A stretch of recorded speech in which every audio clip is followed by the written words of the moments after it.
اعوذ باللہ من الشیطان الرجیم بسم اللہ الرحمن الرحیم الحمد للہ رب العالمین الرحمن الرحیم مالک یوم الدین ایاک نعبد و ایاک نستعین اہدنا الصراط المستقیم صراط الذین انعمت علیہم غیر المغضوب علیہم ولا الضالین آمین اللہم صل علی محمد وعلی آل محمد کما صلیت علی ابراہیم وعلی آل ابراہیم انک حمید مجید اللہم بارک علی محمد وعلی آل محمد کما بارکت علی ابراہیم وعلی آل ابراہیم انک حمید مجید صلی اللہ تعالی علی خیر خلقہ محمد وعلی آلہ واصحابہ اجمعین وسلم تسلیما کثیرا کثیرا رب اشرح لی صدری ویسر لی امری واحلل عقدۃ من لسانی یفقهوا قولی رب زدنی علما رب زدنی علما رب زدنی علما اللہم ربنا زدنا علما۔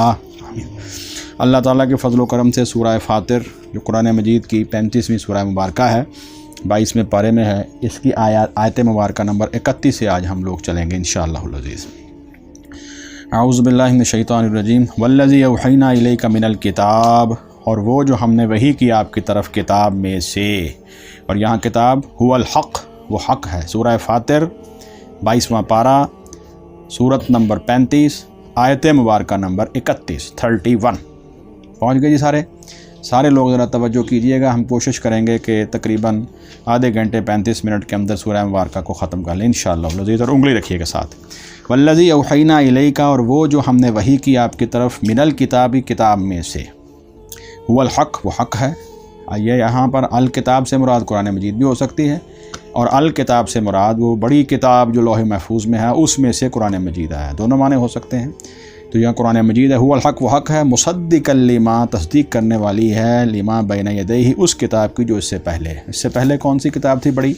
اللہ تعالیٰ کی طرف سے حضرت موسیٰ علیہ السلام پر نازل ہونے والی تورات، اور زبور اور انجیل جو ہے وہ اسی کا ہی آگے جو ہے وہ حضرت داؤد اور حضرت عیسیٰ علیہ السلام پر عطا فرمائی گئی تھی۔ ان اللہ بعبادہ لخبیر بصیر، بے شک اللہ تعالیٰ اپنے بندوں کے بارے میں، اپنے بندوں کے ساتھ لخبیر بصیر، خوب خبردار ہے، خوب دیکھنے والا ہے۔ خبیر اور بصیر جو ہے اس کے ساتھ لام جو ہے یہ تاکید کے لیے۔ اب اللہ رب العزت نے یہاں پر ایک بہت ہی اہم مسئلہ جو ہے وہ ڈسکس کیا ہے۔ اللہ رب العزت کی سنت یہ ہے، اللہ کا طریقہ یہ ہمیشہ سے رہا ہے کہ اللہ تعالیٰ اپنے بندوں میں سے کچھ بندوں کو اپنی کتاب کی وراثت کے لیے چن لیتے ہیں۔ یہ مضمون بڑا اہم ہے، اور یہ میں نے یہ دونوں صورتیں جو ہیں اس کا خلاصہ میں نے پہلے بھی آپ کے سامنے کئی دفعہ عرض کیا ہے، سورہ سبا اور سورہ فاطر کے حوالے سے، کہ اللہ رب العزت نے یہاں پر جو ہے وہ بتایا ہے کہ ایمان لانا، اور پھر ایمان لانے کے بعد ایمان کے تقاضوں کو پورا کرنا، یہ ہے سب سے بڑی جو ہے وہ اللہ تعالیٰ کا شکر۔ دیکھیے آج زبان سے سبحان اللہ، الحمدللہ، اللہ اکبر، لا الہ الا اللہ کہنا، الحمدللہ کہنا، یہ بہت اچھی بات ہے، اور نبی صلی اللہ علیہ وسلم کی ذات مبارکہ نے بے شمار دعائیں ہمیں جو ہیں وہ الحمد سے شروع ہونے والی سکھائی ہیں۔ یہ آپ لوگ پڑھتے بھی ہیں الحمدللہ، علماء سے سنتے ہیں، پڑھتے ہیں، کوئی کم پڑھتا ہے، کوئی زیادہ پڑھتا ہے، جتنا کسی کو یاد ہے اللہ تعالیٰ کی توفیق سے اس کا شکر ہم لوگ ادا کرتے ہیں۔ لیکن سب سے بڑی توفیق کیا ہے؟ سب سے بڑا شکر کیا ہے؟ ایمان لانا، اور ایمان لانے کے بعد ایمان کے تقاضوں کے مطابق عمل صالح اختیار کرنا، اور اس سورہ مبارکہ کے اندر انہی اعمال صالحہ کی طرف اللہ رب العزت نے مختلف انداز سے جو ہے وہ ذکر کیا ہے۔ اور یہ جو تقاضا آ رہا ہے، جو اب یہ آیت مبارکہ نمبر 32 میں سارے لوگ توجہ کی، یہ سب سے بڑا تقاضا ہے کہ جب آپ کتاب کے وارث بن گئے ہیں پھر اس کے صحیح وارث بنیے۔ اور آج میں آپ کے سامنے کچھ آیات مبارکہ قرآن حکیم کے حوالے سے لازمن رکھوں گا کہ پرانی قوموں میں، خاص طور پر بنی اسرائیل نے، جب ان کو تورات کا وارث بنایا گیا تو انہوں نے اس وراثت کو کس طرح ضائع کیا، اور کون سی بڑی بڑی خامیوں کا وہ شکار ہوئے۔ یہ ذرا سنیے، یہ پہلے آیت مبارکہ سن لیجیے۔ ثم پھر اورثنا الکتاب الذین اصطفینا من عبادنا، ہم نے وارث بنایا اس کتاب کا، الذین، ان لوگوں کو جنہیں ہم نے، اصطفینا، ہم نے چن لیا، من عبادنا، اپنے بندوں میں سے۔ یہ بہت بڑی فضیلت ہے، یہ بہت بڑی فضیلت ہے۔ دیکھیے قرآن مجید کے اندر، راشد بھائی، یہ قرآن مجید کے اندر مضمون ہے سورۃ الحج کے اندر، اللہ یصطفی من الملائکۃ رسلا ومن الناس، اللہ تعالیٰ لوگوں میں سے اور فرشتوں میں سے اپنے رسول چن لیتا ہے۔ رسول کا مطلب کیا ہے؟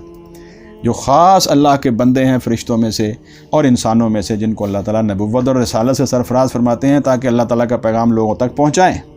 کیوں؟ یہی بات ہے۔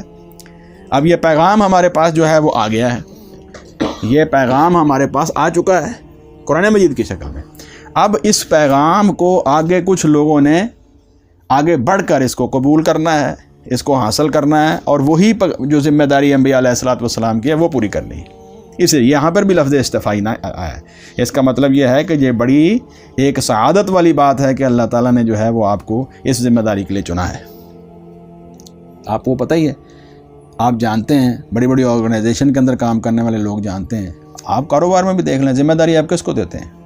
جس کو آپ سمجھتے ہیں کہ یہ ذمہ داری اٹھانے کا قابل ہے. ہر آدمی کو تو نہیں تو آپ کو ذمہ داری دے دیتے. تو اللہ فرماتے ہیں کہ ہم نے پھر یعنی اس کتاب کے اندر جو قرآن مجید کی شکل میں آپ کے پاس آ گئی ہے اور پچھلی کتابوں کی تصدیق کرنے والی ہے، ہم نے وارث بنایا ہے کتاب کو ان لوگوں کو جنہیں ہم نے چن لیا من عبادنا، اپنے بندوں میں سے. اب ان کی 3 قسمیں اللہ تعالیٰ نے یہاں بیان فرمائی ہیں. فمنہم ظالم لنفسہ، پھر ان میں سے بعض تو ایسے ہیں جو اپنے آپ پر اپنی جانوں کے اوپر ظلم کرنے والے ہیں. کتاب اللہ کے وارث بن گئے ہیں، ایمان لے آئے ہیں، لیکن حقیقی معنوں میں اس کا تقاضا پورا نہیں کر سکے اور جانوں پہ ظلم کر لے. کچھ نیکیاں بھی ہوئیں، ساتھ اس کے ساتھ گناہ بھی ہو گئے، اور گناہ زیادہ ہو گئے، اس لیے ظالم لنفسہ ہونا. آگے ومنہم مقتصد، اور ان میں سے بعض ہیں درمیانے راستے پر چلنے والے، میانہ رو، ٹھیک ہے، برائیاں تھوڑی، نیکیاں زیادہ. ومنہم سابق بالخیرات باذن اللہ، اور تیسرے کون ہیں؟ آگے نکلنے والے نیکیوں میں.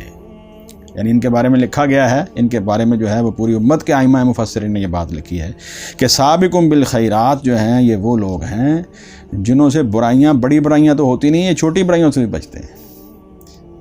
حرام تو بہت دور کی بات ہے، یہ حلال کے معاملے کے اندر بھی جو چیزیں مباح ہوتی ہیں ان سے بھی اللہ تعالیٰ سے ڈر کے بچ جاتے ہیں. یہ وہ لوگ یہی تقویٰ سے آگے ورع کے مقام پر ہوتے ہیں یہ لوگ. یہ ہے سابقم بالخیرات. اور فرائض تو یہ ادا کرتے ہی کرتے ہیں، نوافل میں بھی بہت آگے ہوتے ہیں. اور صحیح بخاری کے اندر حضور صلی اللہ علیہ وسلم کی حدیث حضرت ابو ہریرہ رضی اللہ عنہ سے، جس میں آتا ہے کہ جس نے میرے ولی کے ساتھ جو ہے وہ عداوت کی تو میری طرف سے اس کے ساتھ اعلان جنگ ہے. تو وہاں دیکھیے تقرب اللہ، اللہ کے قریب ہونے کا جو اللہ تعالیٰ نے سب سے بڑی چیز بیان کی وہ کیا ہے کہ میں مفہوم بیان کر دیتا ہوں اس حدیث مبارکہ کا کہ اللہ تعالیٰ فرماتے ہیں، یہ حدیث قدسی ہے، یہ حدیث قدسی ہے کہ میرے دوستوں سے، میرے ولیوں کے ساتھ جو ہے وہ دشمنی نہ رکھو، جس نے ان کے ساتھ عداوت کی تو میرا اس کے خلاف اعلان جنگ ہے. اور تقرب اللہ کیسے حاصل ہوگا؟ فرمایا اللہ تعالیٰ کے ہاں تقرب کی سب سے بڑی شکل بندے کی کیا ہے کہ وہ میرے قریب ہوتا ہے فرائض پورا کر کے، اور پھر نوافل کو بڑھاتا رہتا ہے حتیٰ کہ اللہ تعالیٰ فرماتے ہیں کہ میں اس کی آنکھ بن جاتا ہوں، اور وہ میں جو ہے وہ میری آنکھ، وہ پھر اسی آنکھ سے وہ دیکھتا ہے. ٹھیک ہے، کان کے بارے میں کہا گیا، ہاتھوں کے بارے میں کہا گیا، پیروں کے بارے میں کہا گیا. کیا مطلب یہ ہے کہ اس کا پورے کا پورا جسم اللہ تعالیٰ کی اطاعت اور فرما برداری کے اندر جو ہے وہ جھک جاتا ہے، اتنا وہ اللہ تعالیٰ کے قریب ہو جاتا ہے. اللہ فرماتے ہیں اس کے بعد وہ ہم سے دعا مانگتا ہے، ہم اس کی دعا قبول کرتے ہیں، ہماری پناہ میں آتا ہے، ہم اس کو اپنی پناہ میں لے لیتے ہیں. تو یہ حدیث اس کا مطلب یہ ہے کہ یہ سابقم بالخیرات باذن اللہ، یہ درجے کے اعتبار سے سب سے اوپر، دوسرے نمبر پر مقتصد، اور سب سے نیچے ظالم لنفسہ. میں اس کو پہلے پڑھ لوں پھر میں آپ کو بتاتا ہوں. منہم سابقم بالخیرات باذن اللہ، اور ان میں سے بعض آگے نکلنے والے ہیں نیکیوں میں اللہ کے حکم سے. ذالک هو الفضل الکبیر، یہ بہت ہی بڑا اللہ تعالیٰ کا فضل ہے. اور ہوا جو ہے آپ جانتے ہیں اس میں اور تاکید آ جاتی ہے. اب اس کے اندر جو ہے وہ امت کے اندر اس آیت مبارکہ کی تشریح کے اندر 2 موقف ہیں. ایک لوگوں کا موقف یہ ہے کہ یہاں 3 گروہ وہی مراد ہیں جو 3 گروہ سورہ واقعہ میں مراد ہوئے ہیں. سورہ واقعہ کے اندر اللہ تعالیٰ نے فرمایا ہے کہ تم قیامت والے دن 3 حصوں میں بٹ جاؤ گے. قیامت والے دن تم 3 حصوں کے اندر جو ہے وہ بٹ جاؤ گے. کنتم ازواجا ثلاثہ، ذرا توجہ کیجیے، کون سے 3 حصے؟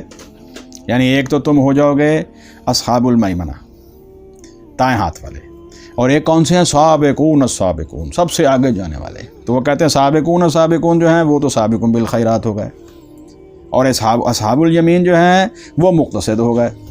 اور تیسرے کون سے ہیں؟ کامیاب گروہ تو 2 ہی ہیں وہاں، سابقون اولئک المقربون، وہاں پر اس طرح کے الفاظ ہیں. کیوں آتا ہے طاہر صاحب؟ اور دوسرے کون سے؟ اصحاب الیمین. اور تیسرے ناکام لوگ ہیں اصحاب الشمال، کافر، انکار کرنے والے. تو وہ کہتے ہیں کہ یہ ظالم لنفسہ جو ہے یہ اس سے مراد جو ہیں وہ ہیں. یعنی اصحاب الشمال ہیں، یعنی ناکام ہونے والے ہیں۔ لیکن ائمہ مفسرین کی اکثریت صحیح احادیث کی روشنی کے اندر کہتی ہے کہ نہیں، یہ بات ایسی نہیں ہے، یہاں گناہ گار لوگ مراد ہیں، کافر لوگ مراد نہیں ہیں، اصحاب الشمال مراد نہیں ہے، اس لیے کہ اللہ تعالیٰ نے آگے سب کے لیے جنت کا وعدہ فرمایا ہے۔ آگے اللہ تعالیٰ فرماتے ہیں ذالک هو الفضل الکبیر، اور ان کے خیال کے اندر یہ جو فضل الکبیر ہے، فضل بہت بڑا، یہ سابقم بالخیرات باذن اللہ کے ساتھ صرف ہے، اور یہ فضل کبیر جو ہے یہ ظالم لنفسہ ہی کے لیے اور مقتصد کے لیے نہیں ہے۔ یہ تفسیر جو ہے یہ بعید از قیاس ہے، یعنی یہ درست نہیں ہے۔ اصل تفسیر یہی ہے سورہ مبارکہ کی کہ ہر دور کے اندر اللہ تعالیٰ کی کتاب کے وارث جو لوگ بنے ہیں، پہلی بات تو یہی ہے کہ استفینا کا مطلب یہی ہے کہ جنہوں نے قبول کیا۔ دیکھیے اس وقت بھی اللہ کے رسول صلی اللہ علیہ وسلم کی ساری روئے زمین کے اوپر ہر انسان اللہ کے رسول محمد رسول اللہ علیہ وسلم کی امت ہے، چاہے وہ کافر ہیں، چاہے مسلمان ہیں، ہندو ہیں، عیسائی ہیں، مسلمان کوئی ہیں۔ کیوں؟ آپ کے اعلان نبوت اور رسالت کے بعد پیدا ہوئے ہیں۔ جن جن تک بھی یہ پیغام پہنچے گا کہ اللہ کے رسول حضرت محمد رسول اللہ صلی اللہ علیہ وسلم آخری نبی اور رسول ہیں، وہ آپ ہی کی امت ہیں۔ لیکن اس امت کے دو حصے ہو گئے ہیں، ایک وہ ہیں جنہوں نے دعوت کو قبول کر لیا، ایک وہ ہیں جنہوں نے قبول کیا ہی نہیں۔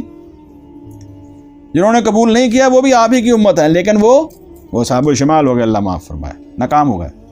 دوسرے جنہوں نے قبول کیا ہے ان کو اللہ نے چنا ہے نا، ان کی آگے 3 قسمیں ہیں۔ بات سمجھے جی؟ تو اس لیے اللہ تعالیٰ فرماتے ہیں ذالک هو الفضل الکبیر، یہی ہے فضل بہت بڑا۔ آگے تینوں کے لیے، کیوں؟ کافروں کے لیے تو جنت کا وعدہ نہیں ہے، کیوں جی؟ اگر ہم یہ مان لیں کہ ظالم لنفسہ سے مراد اصحاب الشمال ہیں تو پھر جو جنت کا وعدہ تو نہیں ہے پھر ان کے لیے، کیوں جی؟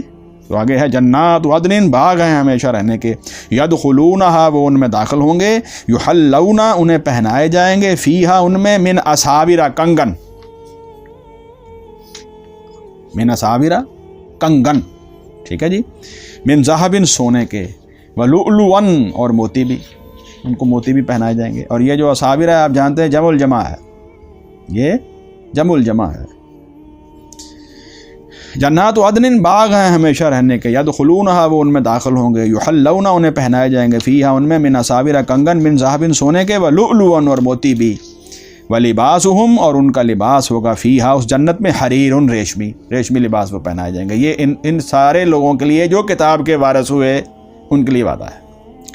وقالوا الحمد للہ الذی اذھب عنا الحزن، اور وہ کہیں گے اللہ، تمام تعریفیں اللہ ہی کے لیے ہیں۔ یہ ہے وہ تعریفیں جو جنت میں جانے کے بعد کر رہے ہیں، الحمدللہ الذی، اور تمام تعریفیں اللہ ہی کے لیے، الذی، وہ جس نے اذھب عنا الحزن، دور کر دیا ہم سے غم، یعنی ہمیں آخرت کے عذابوں سے اور جہنم کے عذاب سے بچا لیا۔ ان ربنا لغفور شکور، بے شک ہمارا رب یقیناً بہت بخشنے والا اور بڑا قدردان ہے۔ یہ دونوں ہی لفظ جو ہے میں نے کہا مبالغے کے ہیں، اور اس کے اوپر لام، لغفور، بہت بخشنے والا، شکور، بہت زیادہ قدردان۔ ہماری ٹوٹی پھوٹی نیکیاں جو کسی کام کی نہیں تھی، جو ہم نے اپنی حد تک جو ہے وہ کرنے کی کوشش کی، اللہ نے اس کی اتنی قدردانی کی ہے کہ ہمیں ہمیشہ ہمیشہ کی جنتوں میں داخل کر دیا ہے۔ الذی، وہ جس نے، احلنا، ہمیں اتارا، توجہ رہے، دار المقامتی، ہمیشہ رہنے کے گھر میں۔ دنیا کے اندر انسان گھر بناتا ہے، وہ ہمیشہ کا گھر نہیں ہے، کیوں جی؟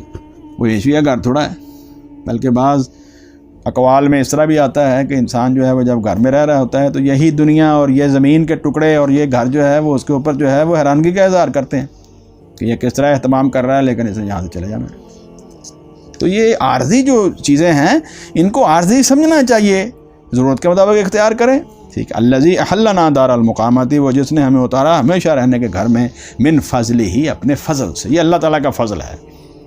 ہم عام لوگ جو ہیں ایمان لانے کے باوجود، اعمال صالحہ کرنے کے باوجود، ساری محنت کرنے کے باوجود بھی ہم یہ سمجھتے ہیں، وہ بندے کہتے ہیں کہ ہم یہ سمجھتے ہیں کہ اس کے اندر اتنی خامیاں تھیں کہ اگر اللہ اپنا فضل نہ کرتے تو آج جنت میں ہم نہ جاتے۔ یہ تو خود حضور صلی اللہ علیہ وسلم نے بھی فرما دیا تھا کہ کوئی شخص محض اپنے اعمال کے نتیجے کے اندر جنت میں نہیں جائے گا، تو جب تک اس کو اللہ تعالیٰ جو ہے وہ اپنی رحمت میں ڈھانپ نہ لے۔ صحابہ نے کہا یا رسول اللہ آپ بھی؟ فرمایا ہاں میں بھی، اللہ تعالیٰ میرے اوپر اپنی رحمت سے فضل جو ہے وہ مجھے اپنی رحمت سے ڈھانپ لیں گے، پھر جو ہے وہ میں جنت کے اندر داخل ہوں گا۔ دیکھیں کتنی بڑی بات ہے، اللہ تعالیٰ کا فضل اور اس کی رحمت جو ہے وہ اتنی وسیع ہے۔ فرمایا اللہ نے اپنے فضل سے جو ہے وہ ہمیں اس ہمیشگی کے گھر کے اندر داخل کر دیا۔ جو ہے جی لا یمسنا فیہا نصب، ہمیں اب اس میں کوئی تکلیف بھی نہیں پہنچتی، نصب ویسے جو ہے تھکاوٹ، ولا یمسنا فیہا لغوب، اور ہمیں یہاں پر کسی قسم کی کوئی تھکاوٹ بھی نہیں پہنچتی، نہ ہمیں کوئی تکلیف پہنچتی ہے اور نہ ہمیں کوئی یہاں تھکاوٹ پہنچتی ہے۔ اب آگے جو ہے وہ کفار کا تذکرہ ہے، اب آگے علیحدہ تذکرہ ہے کہ جنہوں نے اس کتاب کا انکار کیا ہے۔ اب میں آپ کے سامنے وہ صحیح احادیث بھی رکھ دیتا ہوں جس کی روشنی کے اندر جو میں نے تفسیر آپ کے سامنے بیان کی انشاءاللہ وہ واضح ہو جائے گی۔ یہ جو اس حدیث مبارکہ کو حضرت ابا درداء رضی اللہ تعالیٰ عنہ سے بیان کیا گیا ہے، میں اس کے الفاظ پڑھ دیتا ہوں۔ حضرت ابا درداء رضی اللہ عنہ بیان کرتے ہیں کہ میں نے رسول اللہ صلی اللہ علیہ وسلم سے سنا، فرماتے تھے کہ اس آیت میں، یعنی یہ جو آیت مبارکہ ابھی پڑھی ہے آیت نمبر 32، اس آیت میں سبقت لے جانے والے وہ ہیں جو بغیر حساب کے جنت میں جائیں گے، اور اللہم اجعلنا منہم، اور مقتصدین سے آسان حساب ہوگا، اور جو اپنے آپ پر ظلم کریں گے وہ میدان محشر میں دیر تک کھڑے رہیں گے، پھر اللہ تعالیٰ ان پر اپنی رحمت فرما دے گا۔ اس حدیث مبارکہ کو امام احمد ابن حنبل رحمہ اللہ نے ثقہ راویوں سے بیان کیا ہے، اور امام حیثمی نے کہا ہے کہ اس کے راوی صحیح ہے، اور مولانا ارشاد الحق قصری حافظہ اللہ نے اپنی جو تفسیر بیان کی ہے تفسیر سورہ فاطر کے اندر، اس میں بھی انہوں نے اس حدیث کو قبول کیا ہے۔ دوسری حدیث جو ہے وہ حضرت ابو سعید خدری رضی اللہ عنہ سے جامع ترمذی اور مسند احمد میں ہے، اس میں یہ ہے کہ یہ سارے کے سارے ایک مرتبہ میں ہیں اور جنت میں جائیں گے، اگرچہ ان کے مراتب میں فرق ہے، اگرچہ ظالم لنفسہ جو ہے وہ اپنی بہت لمبی حشر کے میدان کی جو ہے وہ تکالیف برداشت کر کے پہنچیں گے، لیکن بالآخر وہ بھی جنت کے اندر جو ہے وہ پہنچ جائیں گے انشاءاللہ۔ اور امام ترمذی رحمہ اللہ نے شواہد کی بنا پر جو ہے وہ اسے بھی حسن قرار دیا ہے۔ تو یہ میں نے آپ کے سامنے جو ہے وہ محدثین کے حوالے سے بھی بیان کر دیا ہے کہ یہ تفسیر جو چونکہ نبی کریم صلی اللہ علیہ وسلم سے ثابت ہے، اس لیے ہمیں اسی کو اختیار کرنا چاہیے۔ اب ایک بڑا مسئلہ جو میں نے آپ کے سامنے رکھا ہے وہ رکھا ہے کہ کون کون سے ایسے لوگ ہیں جنہیں کہ پرانی قوموں کے اندر جنہیں کتاب کا وارث بنایا گیا لیکن انہوں نے صحیح وراثت کا حق ادا نہیں کیا، اور کیا بیماریاں ان کے اندر آئی ہیں وہ ذرا آپ لوگ ایک اس کا دور جلدی کر لیں، آپ کو انشاءاللہ العزیز یہ مضمون جلدی سمجھ آ جائے گا۔ سب سے پہلے آپ سورہ شورا میں جائیں۔ سورہ شورا قرآن مجید کی 42 نمبر سورہ مبارکہ ہے، 42 نمبر جو ہے وہ آپ لوگ نکال لیں، نمبر اوپر دیکھتے جائیں تو لیفٹ سائڈ کے اوپر آپ کو پتہ ہے سورت کا نام اور اس کا نمبر لکھا ہوتا ہے جی، سورہ شورا آیات مبارکہ نمبر 13 اور 14۔ یہ سورہ جو ہے یہ 25ویں پارے میں ہے۔ تو اس سورہ مبارکہ کے اندر جو ہے وہ اللہ رب العزت نے یہ فرمایا ہے، ذرا توجہ کیجئے، آیت مبارکہ نمبر 13 کو پہلے میں جلدی آپ کے سامنے پڑھتا ہوں۔ اعوذ باللہ من الشیطان الرجیم۔ شرع لکم من الدین ما وصی بہ نوح والذی اوحینا الیک وما وصینا بہ ابراہیم وموسیٰ وعیسیٰ ان اقیموا الدین ولا تتفرقوا فیہ۔ اللہ تعالیٰ نے تمہارے لیے ایک ایسا دین مقرر کیا ہے جس کی وصیت کی اس نے حضرت نوح علیہ السلام کو، اور وہ جس کی ہم نے وحی کی آپ کی طرف، اور وہ جو ہم نے وصیت کی اس کی ابراہیم اور موسیٰ اور عیسیٰ علیہ السلام کو، ان اقیموا الدین، کیا وصیت کی کہ دین کو قائم کرو، ولا تتفرقوا فیہ، اور دوسری وصیت کیا کی کہ تم آپس میں فرقہ نہ ہو جاؤ، کابر علی المشرکین ما تدعوہم الیہ، اور بھاری ہے مشرکوں پر وہ بات کہ ہم انہیں بلاتے ہیں اس کی طرف، اللہ یجتبی الیہ من یشاء ویہدی الیہ من ینیب۔ آگے فرمایا وما تفرقوا الا من بعد ما جاءہم العلم، پھر فرقے کون ہوئے؟ وہ جدا نہیں ہوئے مگر اس کے بعد کہ ان کے پاس آ گیا علم۔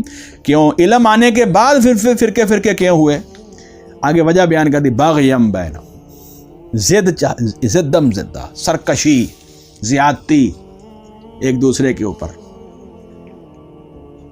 جب انسان جو ہے دنیاوی مفادات کو سامنے رکھ لیتا ہے تو پھر وہ حق کو پیچھے پھینک دیتا ہے، اور پھر کیا ہوگا؟ یہ ہے باغیم بینہم۔ اس باغیم بینہم نے جو ہے وہ ان کو مجبور کیا کہ وہ فرقے ہو گئے۔ یہ ہے بیماری، سمجھ آ گئی؟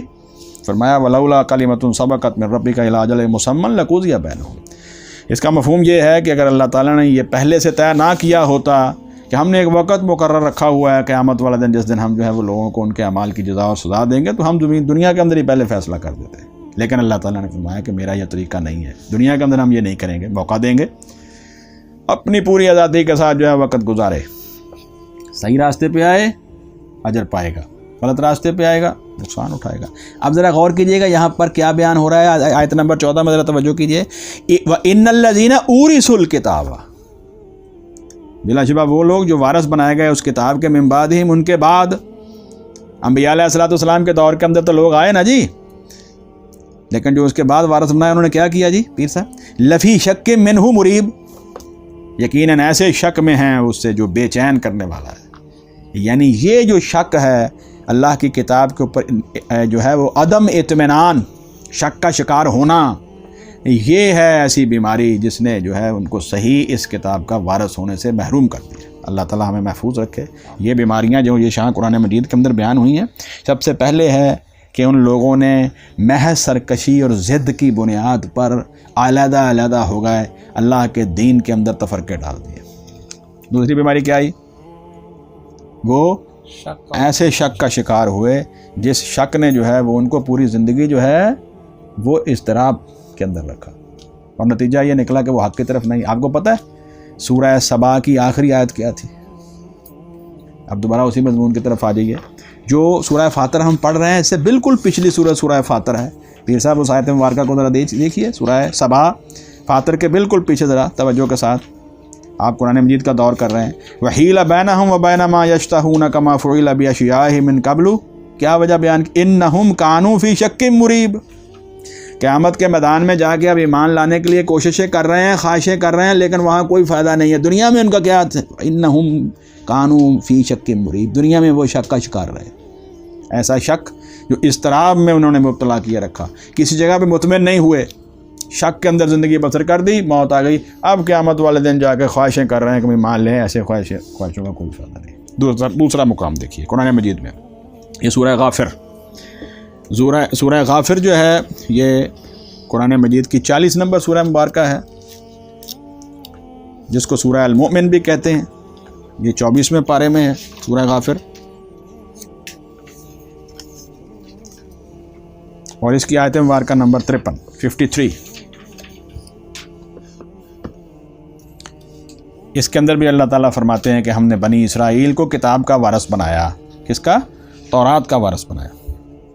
ادھر سنیے، وَلَقَدْ آتَيْنَا مُوسَى الْهُدَىٰ، اور بلا شبہ تحقیق ہم نے دی موسیٰ علیہ السلام کو ہدایت، وَأَوْرَثْنَا بَنِي إِسْرَائِيلَ الْكِتَابَ، اور ہم نے بنی اسرائیل کو بنایا کتاب کا وارث۔ اب یہ بات سمجھ آ گئی کہ ہم پہلے وارث نہیں ہیں قرآن مجید کے، اس سے پہلے پچھلی اقوام بھی جو ہیں وارث ہوئی ہیں، اور یہ دین کے اندر سب سے بڑا تقاضا ہوتا ہے کہ اللہ کی کتاب کا وارث بنو، اور اس کتاب کو جو ہے وہ اپنی زندگیوں کے اندر فرد سے لے کر قوم تک، اور قوم سے لے کر پوری امت تک اس کو اپنے عملی زندگی کے اندر اپناؤ اور اس کو نافذ کرو۔ یہ ہے وراثت۔ کیوں جی؟ یہ ذرا ذہن رکھیں مضمون، وَلَقَدْ آتَيْنَا مُوسَى الْهُدَىٰ، اور بلا شبہ تحقیق ہم نے موسیٰ علیہ السلام کو ہدایت عطا فرمائی، وَأَوْرَثْنَا، اور ہم نے وارث بنایا بنی اسرائیل الکتاب، بنی اسرائیل کو کتاب کا یعنی تورات کا، ہدی وذکریٰ لأولی الالباب، جس کے اندر ہدایت تھی اور نصیحت تھی، کن لوگوں کے لیے؟ عقل والوں کے لیے اس کے اندر تھی۔ اب آپ لوگ جو ہیں وہ یہی آیت مبارکہ جو ہے اپنا طاہر بھائی، آپ سورہ مائدہ میں اب جائیے جو سورہ مبارکہ نمبر 5 ہے، اور اس کی آیت مبارکہ نمبر 13-14 میں دیکھیے کہ بنی اسرائیل نے یہ دیکھیے بنی اسرائیل نے پھر اس وراثت کے بعد کیا کیا؟ سورہ مائدہ 5 نمبر ہے، چھٹے پارے میں، اور آیت مبارکہ نمبر اس کی ہے 13 اور 14۔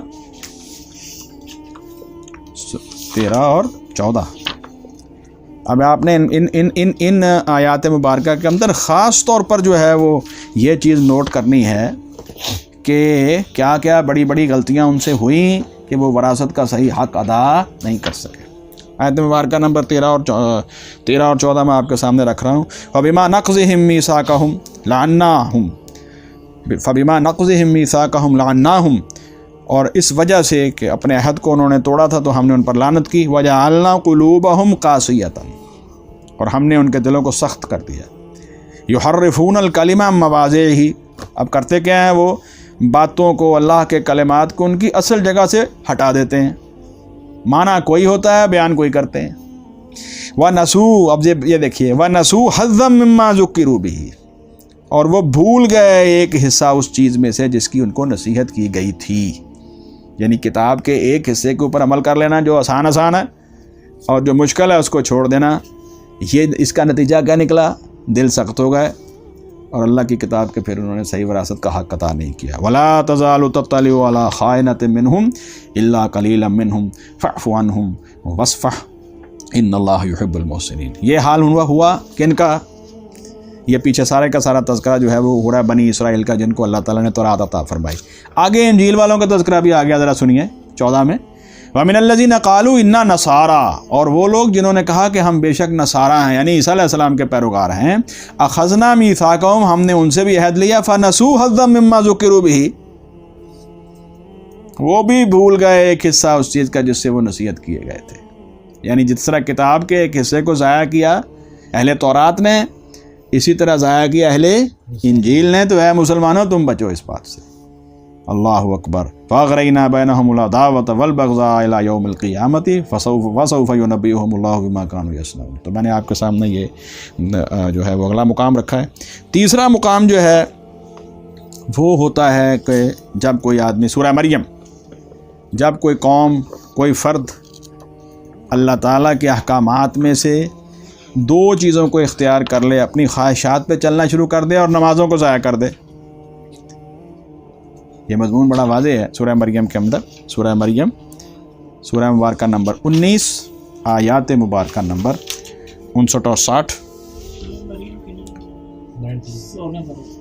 16واں پارہ 19 نمبر سورہ اور آیت مبارکہ نمبر 59. دیکھیے ذرا. فَخَلَفَ مِن بَعْدِهِمْ خَلْفٌ، پھر ان کے بعد جان نشین ہوئے ایسے ناخلف لوگ، برے لوگ. کیا کیا انہوں نے؟